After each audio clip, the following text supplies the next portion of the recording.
ओम शांति। मुरली है 4 मार्च 2023। बाप दादा के मधुर महावाक्य। मीठे बच्चे, तुम रूहानी यात्रा पर हो। तुम्हें देह का भान और पुरानी दुनिया को भूल वापिस घर चलना है। एक बाप की याद में रहना है। तुम रूहानी यात्रा पर हो। तुम्हें देह का भान और पुरानी दुनिया को भूल वापिस घर चलना है। एक बाप की याद में रहना है। आज का प्रश्न है, साक्षी हो कौन सी बात हर एक को अपने आप से पूछनी है। साक्षी हो कौन सी बात हर एक को अपने आप से पूछनी है। बाबा ने उत्तर दिया, जैसे बाप साक्षी हो हर एक बच्चे की अवस्था देखते हैं कि इनकी अवस्था कैसी है। बाप को पाकर अतीन्द्रिय सुख का अनुभव करते हैं या नहीं। ऐसे अपने से पूछना है कि हम अपने आप को कितना सौभाग्यशाली समझते हैं। कितनी खुशी रहती है बाप से पूरा वर्षा लिया है, वारिस बनाए हैं, योग बल से पापों को भस्म कर पुण्य आत्मा बने हैं। आज का गीत है, रात के राही थक मत जाना, सुबह की मंजिल दूर नहीं। ओम शांति। यह बच्चों को समझाया हुआ है। जैसे आत्मा शांत स्वरूप है, वैसे परम पिता परमात्मा भी शांत स्वरूप है। ओम का अर्थ भी समझाया हुआ है कि ओम अर्थात अहम आत्मा मम माया। सन्यासी लोग कहते हैं अहम ब्रह्मास्मि। यह ब्रह्म को ईश्वर समझते हैं, रचना को माया कह देते हैं, एम ब्रह्म अस्मि का यह अर्थ करते हैं।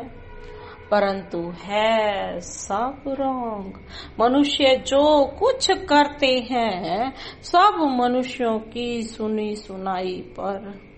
जिसने जो कुछ सुनाया, जो रस्म चलाई, उस पर चल पड़ते हैं। उसका नाम हो जाता है यह भी ड्रामा में नूंद है। अब बाप कहते हैं, हे राही, अरे कहाँ के राही, परम धाम के राही। यह हो गई रूहानी यात्रा। रूहों के लिए, आत्माओं के वापस जाने के लिए यात्रा है। बाबा कहते हैं गाइड तो जरूर चाहिए। विलायत से आते हैं तो उनको भी गाइड मिलता है। मुख्य सब स्थान दिखाने लिए परमपिता परमात्मा को भी गाइड कहा जाता है, पंडों को भी गाइड कहा जाता है। तो बाप कहते हैं, बच्चे अब मैं आया हूँ तुम बच्चों को वापस ले जाने। कितनी फर्स्ट क्लास यात्रा है, जिसके लिए भक्त लोग आधा कल्प से भक्ति करते आए हैं। कहते हैं, आओ हमको अपने परम धाम में ले चलो। वह जिस्मानी यात्राएं हैं अनेक प्रकार की। कितने जिस्मानी पंडे हैं, रूहानी पंडा एक ही है। उन्होंने फिर पांडव सेना, शक्ति सेना दिखाई है। लड़ाई की तो कोई बात नहीं है। बाप बैठ समझाते हैं, हे मीठे बच्चे, पहले तो यह निश्चय होना चाहिए कि बरोबर वह बाप है। तुम्हारा बुद्धि योग बाप के पास जाना चाहिए। बाबा आया हुआ है हमको वापिस ले जाने लिए। यहाँ यह है दुख धाम। पतित दुनिया नरक हेल नाम तो है ना, गाते भी हैं लेफ्ट फॉर हेवनली अबॉर्ड। जरूर कोई नई चीज है, मनुष्य जानते ही नहीं, सिर्फ कह देते हैं। रस्म तो रिवाज जो चली आई है सो कह देते हैं, फलाना ज्योति ज्योत समाया, अर्थात आत्मा परमात्मा बन गई। यह नहीं जानते हैं कि ड्रामा है, आत्मा इमॉर्टल है। उस अविनाशी आत्मा में 84 जन्मों का पार्ट भरा हुआ है। परम आत्मा में भी पार्ट भरा हुआ है। इसको कहा जाता है ड्रामा की कुदरत। परमात्मा से भी तुम पार्ट धारियों का तो और ही जास्ती पार्ट है। वह तो है क्रिएटर डायरेक्टर। तुम जो देवी देवता बनते हो, तुम जो देवी देवता बनते हो, उनका सबसे जास्ती पार्ट है। बाबा कहते हैं वह तो है आदि से अंत तक तुम्हारा पार्ट है। सतयुग त्रेता में तो बाप का पार्ट है ना, वहाँ बाबा को कुछ भी करना नहीं पड़ता। इस समय मैं बहुत सर्विस करता हूँ। तुम बच्चों को भी और भक्तों को भी राजी करना पड़ता है। भक्तों को साक्षात्कार होता है तो वह समझते हैं बस हमने ईश्वर को पाया। भक्तों का नाम कितना है, वह बाबा कहते हैं वह है भक्तमाला और यह है रुद्रमाला। शिव बाबा के गले के हार। ज्ञान माला में भक्ति नहीं है। वह तो ज्ञान सागर से ज्ञान धारण कर भक्तों का भी उद्धार करते हैं। उन्हों की ही फिर रुद्र माला बनती है। अब तुम बच्चे समझते हो हम रूहानी यात्रा पर हैं। गृहस्थ व्यवहार में रहते याद बढ़ानी है, वह है बहुत स्वीट चीज। बाप रचता भी है, बच्चों को क्रिएट करते हैं। ब्रह्मा मुख वंशावली बनाया है। सब कहते हैं हम शिव बाबा के बच्चे हैं। फिर डायरेक्शन मुख्य देते हैं कि मन मना भव। मैं आया हुआ हूँ तुमको पढ़ाने। हूबहू 5000 वर्ष पहले मैंने यह राजयोग सिखाया था। मैं निराकार आत्माओं से बात करता हूँ।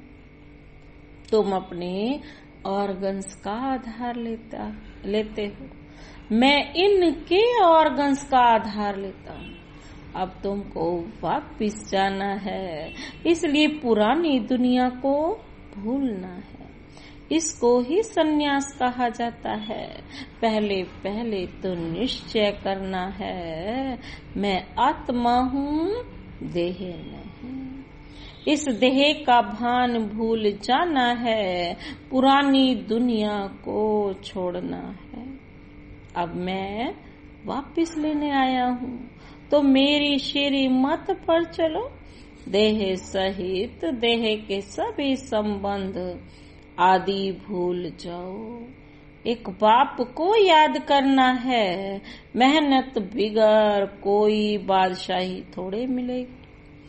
विश्व का मालिक बनना है। जो नॉलेज मेरे में है वह अब तुम्हारे में भी आ गई। तुमको संक्षेप में और डिटेल में भी समझाया जाता है। बीज से इतना सारा झाड़ निकलता है, फिर झाड़ की डिटेल में जाएंगे तो बहुत विस्तार है। बाप कहते हैं अब इस पुराने झाड़ को भूल, अब सिर्फ मुझे याद करते रहो। भगवानुवाच मैं तुमको राजयोग और रचना की नॉलेज देता हूँ। यह रचना कैसे रचता हूँ, कैसे वृद्धि को पाता हूँ, यह है ड्रामा को समझना। सो तो मनुष्य ही समझेंगे जानेंगे, भगवान पढ़ाएंगे भी मनुष्यों को। मुख्य है गीता, गीता का नाम है गीता में है भगवानुवाच। ऐसे नहीं व्यास भगवानुवाच, बाबा कहते हैं उसमें कौन है, भगवानुवाच। कहते हैं श्री कृष्ण भगवान ने गीता सुनाई, व्यास ने लिखी, वह तो पीछे लिखी हुई है ना। इस समय लिखें वह तो विनाशी हो जाएगी। तुम यह सभी करके 2-4 हजार बनाएंगे। यह गीताएं तो लाखों करोड़ों की अंदाज में है, फिर भी यही पुराने शास्त्र निकलते हैं जिससे फिर कॉपी करते हैं। तो उस गीता में अक्षर बाई अक्षर है, वही निकलेगा। ड्रामा में वही नूंद है। जिस समय शास्त्र लिखे हैं उसी समय लिखेंगे भी जरूर। लक्ष्मी नारायण भी वही बन रहे हैं, वही उनके महल आदि बनेंगे। इस समय बाबा ने इस कल्प वृक्ष का और ड्रामा का ज्ञान दिया है। कहते हैं तुम अब मिले हो, कल्प कल्प मिलते रहेंगे। भगवानुवाच भी लिखा हुआ है, मैं तुमको राजयोग सिखाता हूँ। भगवान नई सृष्टि रचते हैं, जरूर उनको राजा बनाएंगे। द्वापर का तो नहीं बनाएंगे ना, सतयुग का बनेंगे। कहते हैं ना कल्प कल्प मैं संगम पर ही आता हूँ। गाइड तो अंत तक साथ होगा। वह गुरु लोग तो मर जाते हैं, फिर उन्हों की गद्दी चलती है।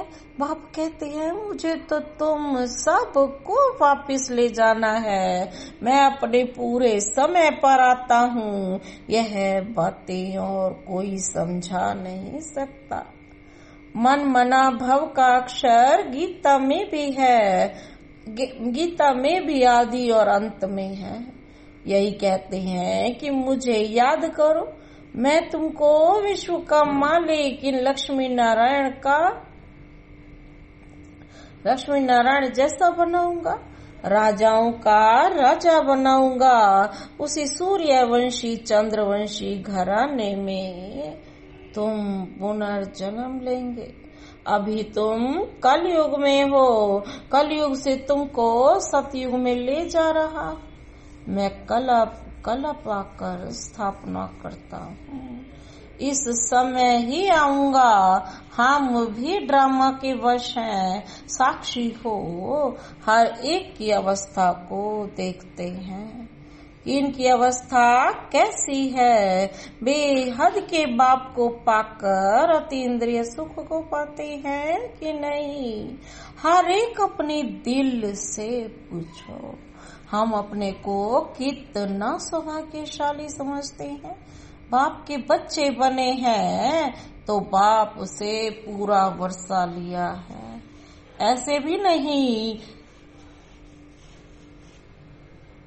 बाबा साहब को लक्ष्मी नारायण बनाएंगे। यह पढ़ाई है, जितना जो पुरुषार्थ करें, स्कूल में पढ़ा जाता है ना, तो एम ऑब्जेक्ट रहती है ना। तुम जानते हो हमें 5000 वर्ष पहले मुआफिक हूबहू बाप आकर राजयोग सिखला रहे हैं। भगवानुवाच मैं तुमको पतित मनुष्य से देवता बनाता हूँ। गॉड पढ़ाते हैं तो जरूर गॉड बनाएंगे ना। जैसे बैरिस्टर बनाते हैं, भक्ति मार्ग में भगवती भगवान कहते हैं, परंतु है देवी देवताएं। आदि सनातन देवी देवता धर्म कहा जाता है ना। तुम जानते हो कैसे बाप आकर पढ़ाते हैं। मुख्य एम ऑब्जेक्ट भी बुद्धि में है। चक्र तो बुद्धि में फिराना ही है। गृहस्थ व्यवहार में रहते पवित्र रहना है। पवित्र नहीं बनेंगे तो पवित्र दुनिया के मालिक कैसे बनेंगे? यह है ड्रामा का राज और कोई समझ नहीं सकते। बाबा कहते यह चित्र आदि भी बाप ने बनवाए हैं। बाबा थोड़े ही आर्टिस्ट था। यह चीज और कोई बनवा नहीं सकता है। यह मैप्स है, यह झाड़ है, बीज ऊपर है, कल्प वृक्ष के नीचे जगत अम्बा बैठी है, जो सभी के सुख की कामना पूरी करती है। सतयुग में दुख का नाम नहीं होता। तुम कहेंगे हम नई दुनिया के मालिक बन रहे हैं, मनुष्य से देवता किए करत ना लागी पार। सिख लोग उनकी महिमा करते हैं।